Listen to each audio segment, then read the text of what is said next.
मैं आईना हूं उस समय का जब महाभारत जुड़ी घटनाएं घट रही थीं।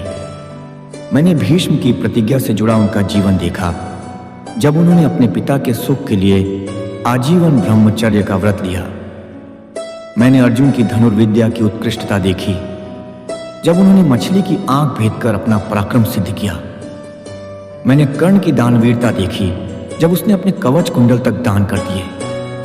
मैंने धृतराष्ट्र का अंधा मोह देखा, जब उन्होंने पुत्र प्रेम में न्याय अन्याय का भेद भुला दिया।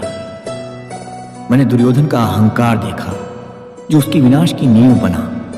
मैंने देखा है श्री कृष्ण को गीता का ज्ञान देते हुए, जब उन्होंने अर्जुन के संशय को दूर कर उसे धर्म के मार्ग पर स्थापित किया। मैंने देखा कुरुक्षेत्र में रक्त की नदियां, जब भाई ने भाई पर शस्त्र उठाया और युद्ध का मैदान वीरों की चिताओं से भर गया। पर महाभारत केवल पुरुषों का युद्ध नहीं था, उसमें स्त्रियों की भी उतनी ही भागीदारी थी। मैंने देखा द्रौपदी को, जिसके अपमान ने महायुद्ध की ज्वाला को प्रज्वलित किया। मैंने देखा कुंती को, जिसने अपने पुत्रों को धर्म और कर्तव्य की राह पर चलना सिखाया। मैंने देखा गांधारी को, जो अपने 100 पुत्रों की मृत्यु का शोक लिए पत्थर सी खड़ी रही। मैंने देखा सुभद्रा को, जिसने अभिमन्यु जैसे वीर को जन्म दिया। महाभारत की हर कहानी में स्त्रियां केवल दर्शक नहीं थीं, वे निर्णायक थीं। उन्होंने युद्ध की नींव रखी, उन्होंने ही इसे सहा और उन्होंने ही इसके परिणाम को देखा। मैं आईना हूं उस समय का, जिसने देखा कि युद्ध केवल शस्त्रों से नहीं लड़ा जाता।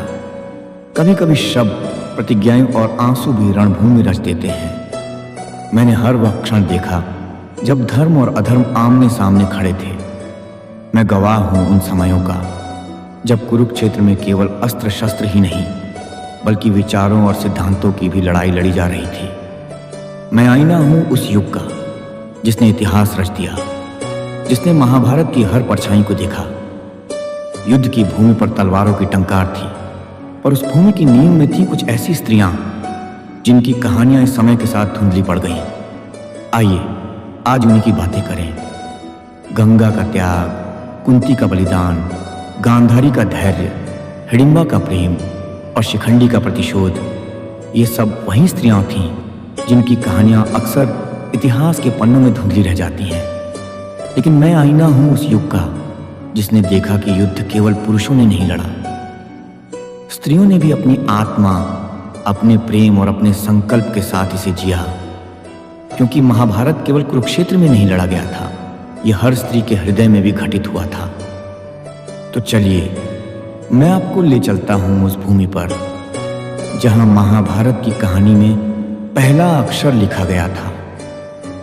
वह अक्षर प्रेम का था, जिसे महाराज शांतनु और माता गंगा ने मिलकर लिखा था। गंगा नदी के किनारे आइए जानते हैं माता गंगा के पुत्रों के त्याग और रहस्य।